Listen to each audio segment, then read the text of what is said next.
satu ini all wisdom mengatakan gini, dosen yang berhenti belajar maka dia harus berhenti mengajar, gitu kan.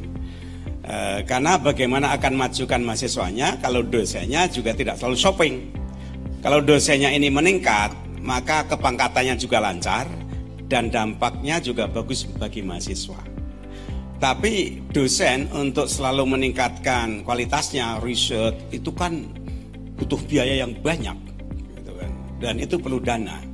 Nah sekarang bagaimana mengintegrasikan manajemen keuangan dengan strategi peningkatan kualitas SDM UI, baik itu dosen, tendik maupun mahasiswa, sehingga mereka itu lancar dalam konteks jabatannya maupun juga lancar untuk meningkatkan kualitasnya.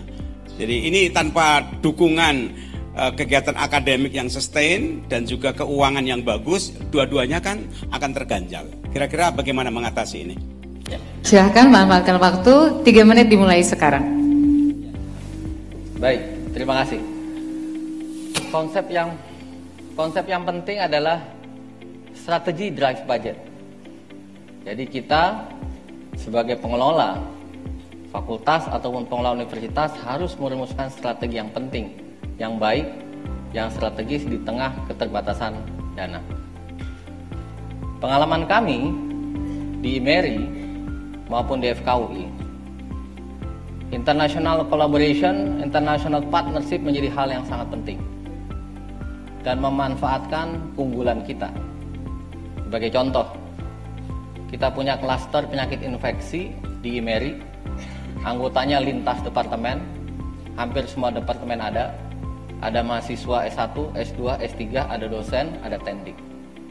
Karena memiliki partner yang baik, sudah 30 tahun dengan Leiden University Medical Center, maka masalah funding menjadi terpecahkan. Semua yang masuk di klaster infeksi mendapatkan dana penelitian, dana training, dana pendidikan dari Leiden. Dengan spot penelitiannya ada di Indonesia. Ini sangat penting bagaimana kita menjaga kolaborasi harus win-win.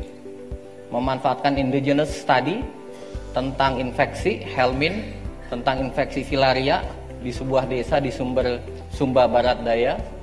Sampai saat ini sudah lebih 30 PhD dihasilkan. Sudah lebih dari 50 paper internationally. Bukan di Q4, tetapi di Q1. Dan citasinya sudah ratusan.